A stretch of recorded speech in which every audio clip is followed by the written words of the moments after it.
What's up, it's your boy Reemus, and in this video is an interesting one because we're going to be talking about Derek Chisora, ranting at a press conference, yesterday night.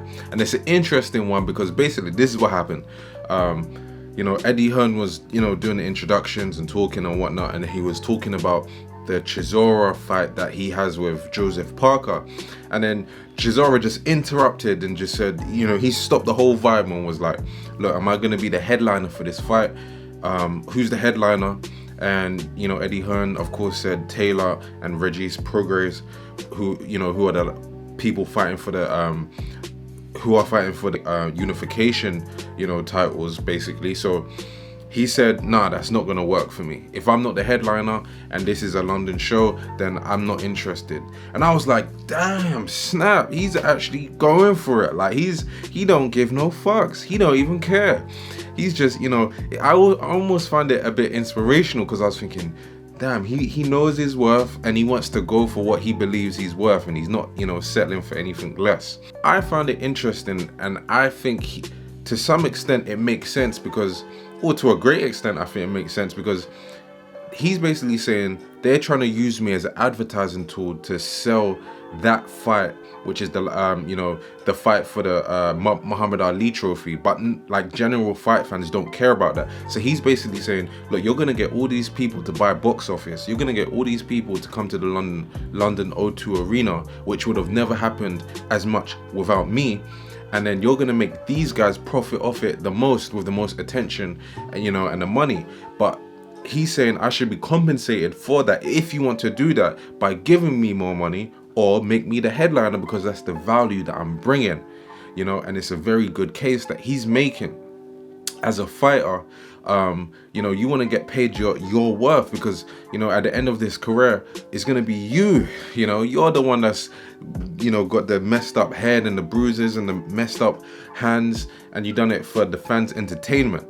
Now watch this. It's interesting because the commentator said, when he was on the stage, oh yeah, well, the fans are gonna have a great fight, and that's what we just have to concentrate on. Let's just carry on. And I was thinking, how disrespectful is this guy? A guy's trying to tell you what he believes is worth, and you're saying, let's just get on with it because of the fans will be happy. Now, as fans, we want to see a great fight.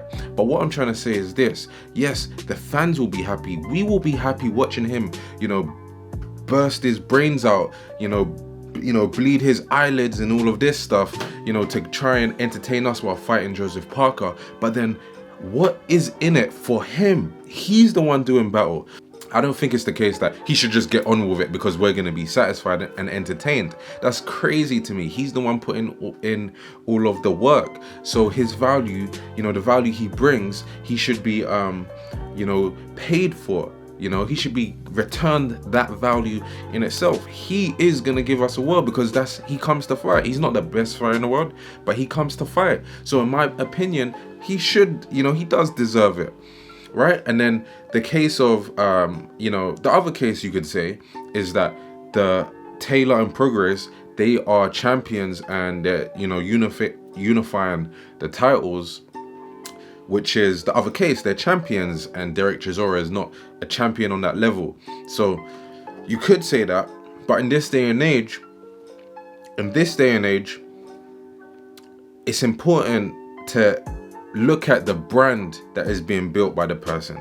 The brand is what sells the hype and the tickets and the box office. Those guys would never do box office to that extent without Derek Chisora, because Derek Chisora has already been in wars like with Dillian Whyte and stuff. Is it the case that a fighter who sells more tickets should be the headliner, without discussion? Right? Or is it the case that, the champion should be headliner? The more belts or the more prestigious the belts are, should move him up. And it's an interesting discussion.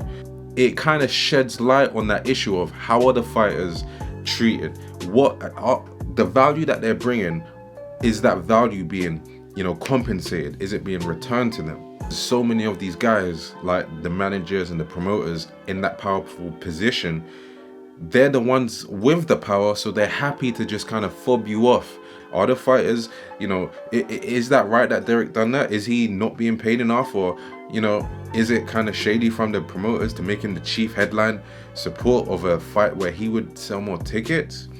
And it gets us thinking. But if he didn't do it, we'd never even talk about it at all, and we'd never even think about it. And that's why so many fighters have been robbed over the last few years. Now, that's my personal take on it. It's just an opinion and a perspective. I'm interested to know what is your opinion and what's your perspective. So comment down below, let Reemus know. And I'll see you in the next video. Peace.